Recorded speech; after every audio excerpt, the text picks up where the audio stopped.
Welcome to Isn't It Obvious, where things are obvious. That's going to be the intro. Welcome to Isn't It Obvious, where we just go on and on about issues that we have no impact in. So... Thanks, Micah. Thanks, Micah. Damn right. Sorry. Currently, right now, thanks, Mom. You should be sorry. Isn't it obvious that the set rules in American parliamentary procedure is so inadequate that the will of the populace is not accurately reflected in who we have as a president or representative? And I want to make this real specific as the president in terms of impeachment. The process of it? The process of it, the fact that it is not in the hands of the people to remove not only an unpopular, but an empirically unpopular president that does not reflect our actual views. I don't know. I think there's a lot of people who, depends on whose side you're on, right? Right. There's a lot of supporters.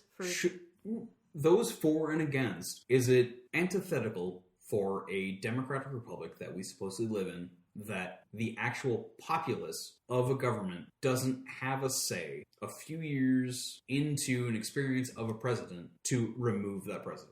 So you're saying we should take like the 3-month probationary period where we're, hey, this person isn't working out for our company, bye. Government is much slower, but a definite yearly periodical vote might be worth it. And even have it worked a step that in a 4-year term for president, when it comes to the midterm, there is a vote that I believe in where the president is going with this country. I do not believe in where the president is going with this country. And then that can spur an impeachment in itself. If 50% of the voters in a midterm, which is always statistically lower, say that I don't believe where this president is going, that spurs an investigation into whether that president is actually reflecting where the policies of the country want to go. My thoughts on this is that we have a system right now that removes a president. It requires a crap ton of debates and showmanship at the congressional level, and then it goes to the Senate. 500 people of a country of 350 million. Okay. Right. Then it goes to the Senate, and then they get to debate. So 400 people can go to debate to 100 people, and that's supposed to represent 350 million people accurately. And that's the thing about this whole system that makes me 400 people who have time in their day to go and sit and watch a debate. Jobs! Well, it's a little funny because the idea that you want to remove a president, whether it's obviously you want to remove a president that is not fulfilling the duties of their job, or they're breaking their oath, or they have conflict of interest that's clearly not in the benefit of the republic. I kind of laugh because why the hell did they set this up this way where you can have the president commit a crime in front of a television as egregious as shooting somebody in the face and nothing would happen to them? When this country started, there was no television. When this country started, 80% of the people were farmers. When this country started, 94% of the people did not have a high school education. Well, we now have an educated populace to a certain degree, as well as an increased percentage of the populace that is higher educated than most. But we do not require physical labor to be the backbone of our economy. Thus, we have a more educated populace. But the idea that, even if we that educated populace, which sometimes I kind of wonder if it's true because air quotes are educated on all of things. Somewhat. But it is more educated than 1840s America. I swear, I'm missing a piece of this puzzle because let's just say a senator is accosted by a cop. He ran a red light. He said, look, you gotta go. I'm gonna take you to the precinct or whatever. You're going to the jail because you ran a light. Florida was arrested for a DUI and he's still a member of Congress. Right. The idea, though, as a I feel like a red light, though, and a DUI are two different things. But not much. Not much. He brought up the drug issues of Hunter Biden, who was pulled over with cocaine in his car, in his rental car after an accident. Sure, he says does not do whatever. It's He was do what as I say, not as I do. Right. It's a great way to that is that function of hypocrisy. Do as I say, not as I do is... Lead by example, please. Exactly. And that is the minimal requirement for a representative. No. There are mistakes that are made. That is fine. Do not bring it up. And the Democrat who had to respond to him was fantastic. There are people on this jury that may or may not have been arrested for substance abuse, and I would have the decorum not to point that out. looking right at fucking for saying that. No, but And it was just that dude should have, if he did not receive a standing ovation for that response, because that is how you do it politically. No, my argument is, well, first of all, hypocrisy is fine. Like, I hate to say that. Fine? It's fine. It's fine. It's fine. Or as fine as in it's a very thin line that you can walk, and on the other side it's abhorrent, and on one side it's okay. No, it's fine. It's actually a thing that I've accepted now in my life. Because... So does that make it fine, or does that bad? Fine. Yeah, people can be hung for not being my religion. No. Fine with it's a caveat. Fine. Fine with a caveat. Okay, you did something in your past that was regrettable, and you realized that was a mistake. Now you're like, I don't want anyone else to get away with the mistake I made. So you say, don't do this substance abuse. But I don't think that's right. They should be held accountable. Should you, in that position, not bring up your own substance abuse failure? No. Why not? I mean, someone else could, and you can defend yourself and but say, you know does that not make you look pretty shitty? Sure, and then you can say that is something I did. That's not his response. Of course it was, because he's a terrible person without integrity.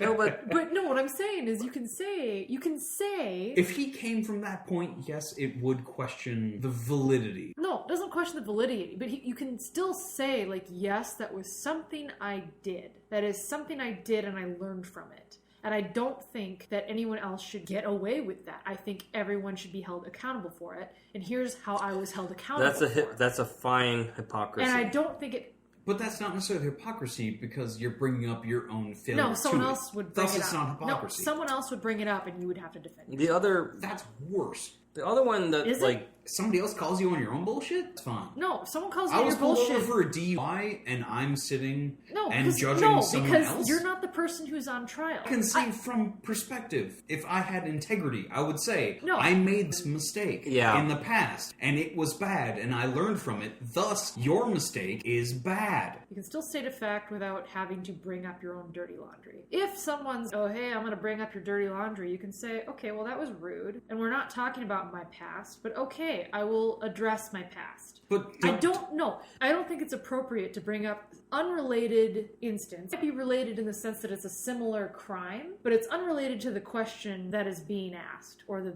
the crime being discussed. In the situation that I brought up with Representative Florida, brought up a substance abuse of a private citizen who happened to be the son of a presidential candidate. He was fine in bringing that up. Sure. Well, okay. Caveat. Was that the... Absolutely not. Exactly. He was just trying to besmirch. That's what I'm saying. He was just besmirching someone with But if he said, I was pulled over for a DUI in this situation, thus... What he did was wrong, even though bringing up a private citizen who's not in the public limelight. No, that would be inappropriate on both counts because it's totally unrelated to what was actually being discussed. It's just a diversionary tactic.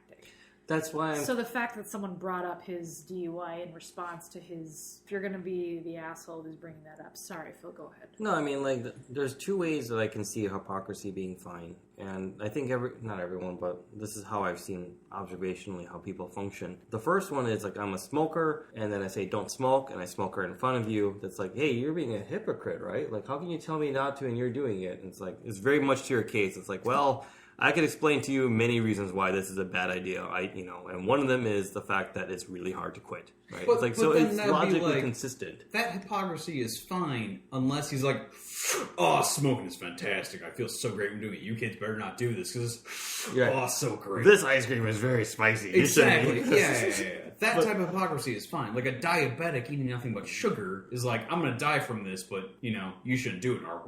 It's bad because they're ignoring the detrimental effects their actions have on themselves. So there is that is one form of hypocrisy. It's like, yeah, okay, fine. Like if you frame it in that way, I guess that makes sense. The other one is more team-based and more nefarious, and I've seen it happen a lot.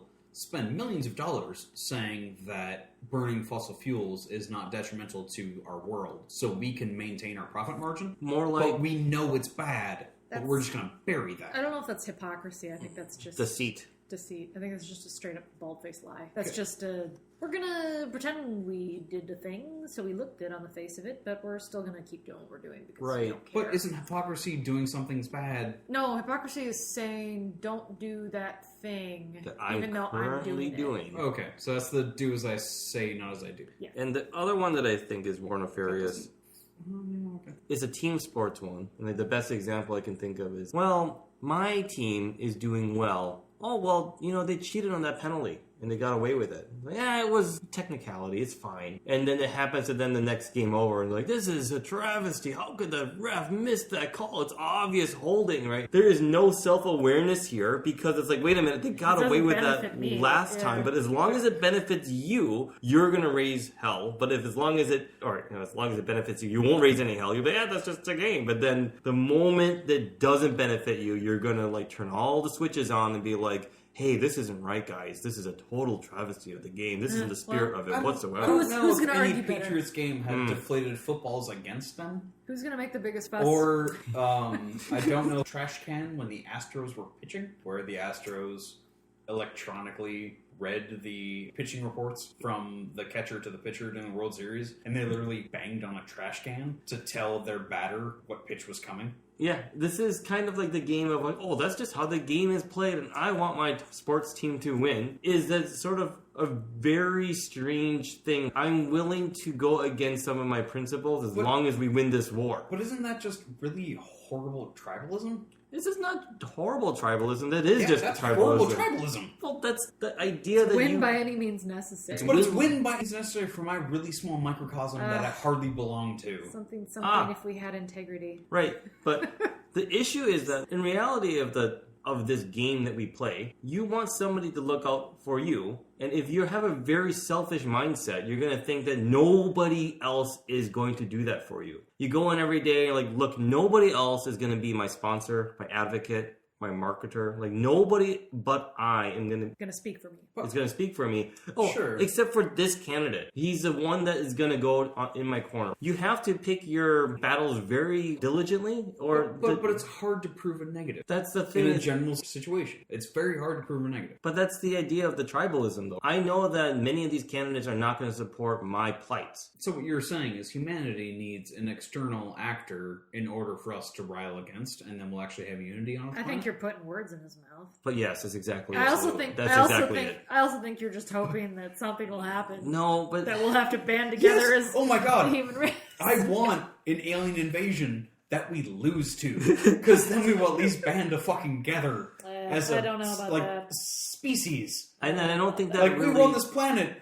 Oh, there's something we have to fear. I would also argue there are cases many times in history where this didn't pan out well. Where you have incoming enemy and then the two sides fighting are okay, now everyone has and this is now a super free-for-all now. It's not like a... And what are your examples? Well, the one that I can think of is the Second World War, where Japan invaded all of China, essentially, at least where they could.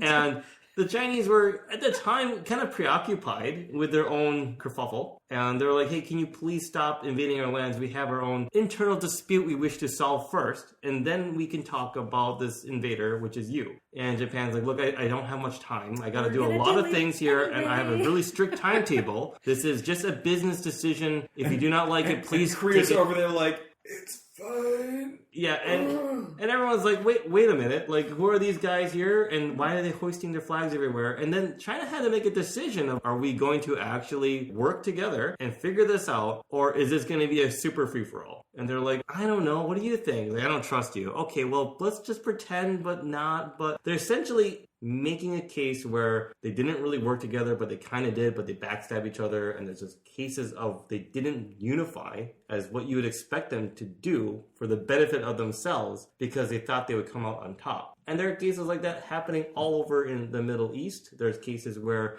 we would fund our rebel fighters that we enjoy, but then after the time the battle is or war is done, now we have a problem on our hands because we don't need these people. It's just a case, again, many situations where it doesn't really work out, where a primary invader is going to ban people. As long as there's hope that you will get the advantage, you're going to judo that to your advantage. You know that a smart alien species is just going to talk to either the United States, Russia, or China. Whoever has the biggest structure is just going to be like, hey, want to make a deal? And rinse and repeat for all of colonialism, in divide and conquer, right? This is the way to do it. It's the way to do it, and they're going to do it to us, and it's not going to be pretty. What if there was an intelligent species that, with their technologically advanced... They ain't going to last long. What? They're going to last long out in space if they're inciting war and taking over shit.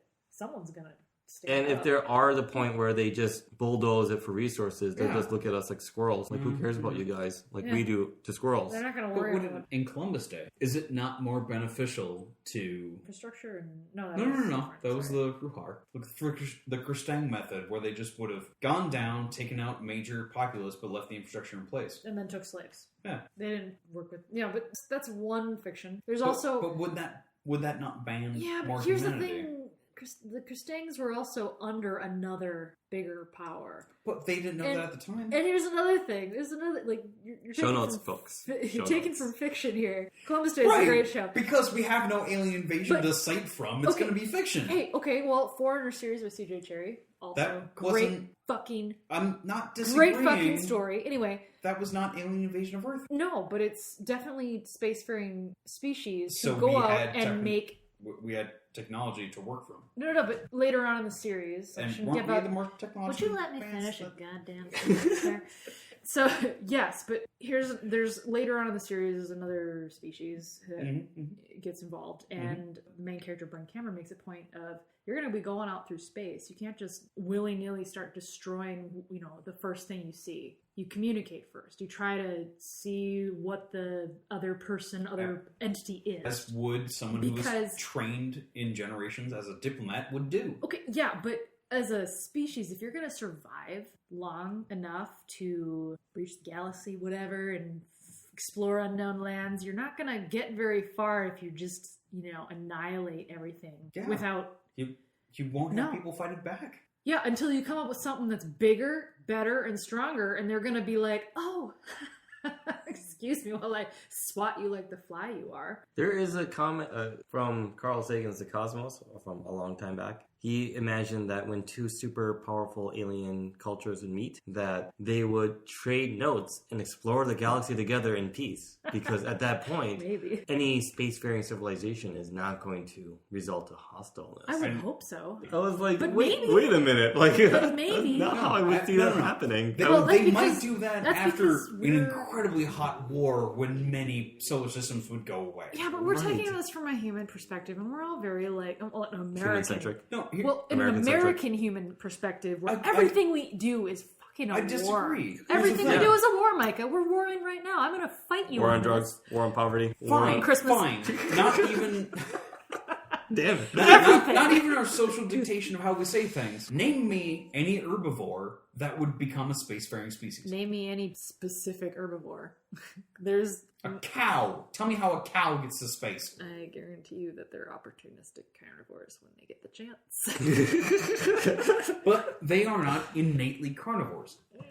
The only spacefaring species I could ever see is something that's omnivorous. So, okay, whatever. Yeah, but So, Who cares? What does that have to do with the price because of butter? in order for that species to go along, they would have to be competitive about their resources. They would have to be able to go for the throat in order to benefit them. Competitive, but also potentially deal-making. Sure, you might be cooperative. Capitalistic. All of those things are applicable. None of what you said is herbivoric. Nothing about growing plants will get you to space. But again, what does that have to do with the price of butter? Because you have to be competitive in order to advance to go to space. and And if you meet another species, you are going to be competitive against that But species. what has this? What is competitive? You're saying adversarial, Yeah, yes. but I don't and competitive. Think, but The Mets are competition. adversarial for the Yankees. It doesn't mean they're going to eat them at the end of the game. Competition doesn't have to be adversarial. It can be camaraderie. It does. Nuh-uh. On base interactions, yeah.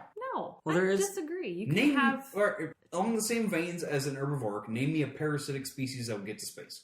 I don't really care Humans. about that. Are we? We are kind of to parasitic. ourselves? We are kind of parasitic to the whole fucking planet. But yes. So we're locusts from planet to planet, But and I'm that's not how we go talking into about. space? I don't care about herbivores and parasites or whatever. It's a matter of a mentality of a species to drive themselves to seek resources beyond what they have due to competition amongst competition, themselves. great. Yes, competition doesn't have to be adversarial. It can be a win-win. It doesn't have to be a. It can No, be a there- compromise. That's a type It of doesn't parasitic have to- relationship. It is not. No, there's it's something... benefit. It's gain. And Mutual gain. how much mutual gain do you get when one species meets another? Potentially a lot. Initially. Potentially a lot. From an Example? American-centric perspective, it doesn't really work out well, does it? Like when It's not even American. Not taking this as like take it from early national sense, not our current geopolitical sense, because that's all fucked in our own. Same conclusion. From all those that have the advantage of first strike and mischievousness, they're going to win out as long as they have that like mentality. Like the idea as long as that, they're more powerful. Right. More powerful, if they first competitive, strike and they aren't more mischievous, powerful, they're fucking taking a big risk, aren't they? I think it's a way riskier out in space to start a fucking fight than it is here on Earth, where things are a little more contained.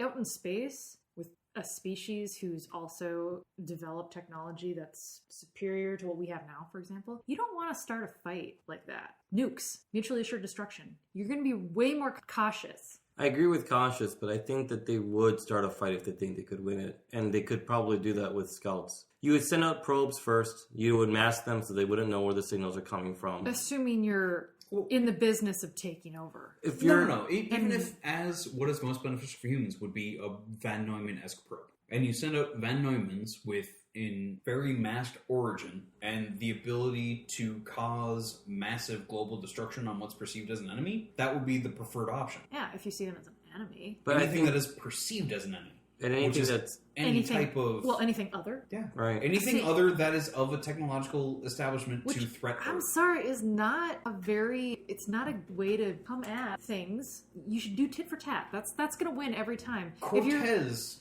destroyed his ships to establish in his Spanish conquistadors that there was no way home. No. How is that any different than us going to a different star? It means that you are basically limiting your options, and the intent is that you're coming from a civilization that's competitive, and you're cautious because it's space, and you don't trust anyone. That's a perfect recipe for mutually assured destruction. So what you would do is you would send out probes to mitigate risk, but you're gonna be carrying a knife with you. Sure. And if you could take them out without, that's the thing, like depending on how advanced your scouts are. How good are you? How good do you think you are? I wouldn't put it beyond us having enough nukes to change a world's ecosystem. Yeah, to make assuming it they're just one world. What if they have multiple worlds? You send out 1,000 probes. Right. You have it where 80% of them can destroy a world. Sure, okay, but what if they're bigger? What if they're stronger? And the probes would not be... We wouldn't know that because the probes have their own programming. In order to scuttle worlds. Assuming that they don't get disabled by a clever enemy or a clever species. That's what I'm thinking is that, like... You don't know. But you would put that destruction into it because we're a competitive species. The whole angle of the other spacefaring creature, which I imagine is going to be competitive. Better to approach with your hand out stretched. No, it's going to be better to approach with information that you think that they are either... If they're lesser than you, take them out. If they're greater than you, then capitulate. If they're isolated, then you eat them. I think it's better to reach out and say, hey, I want to deal with you.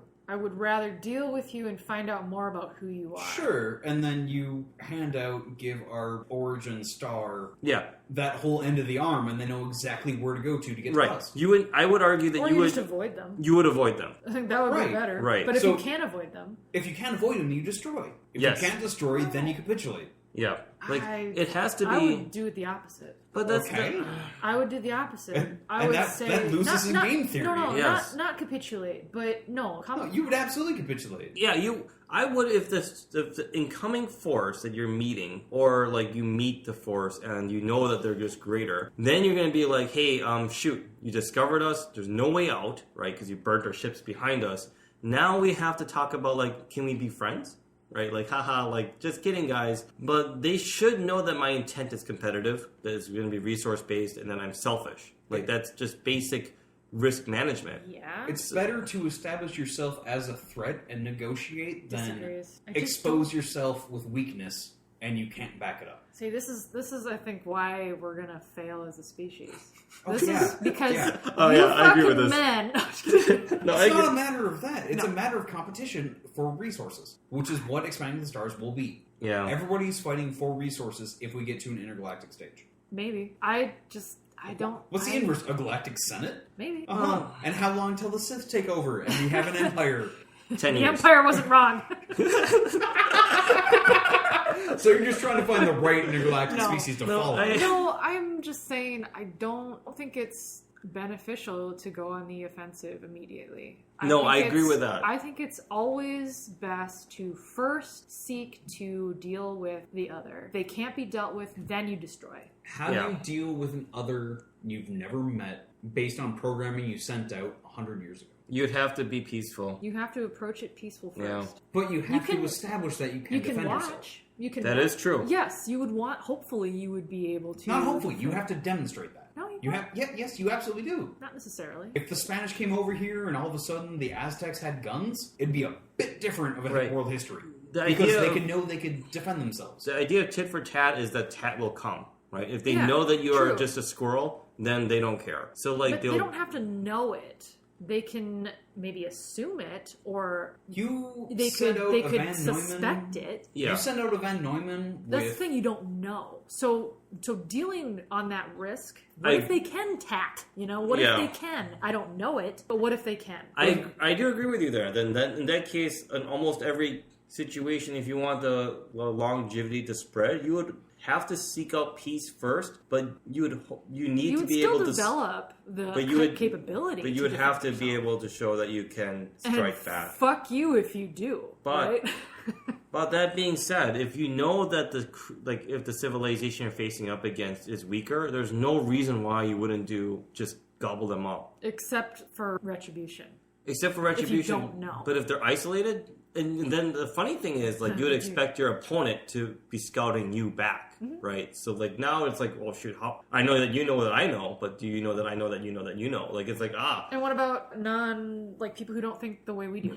Different logic, different whatever, just have a different way of thinking.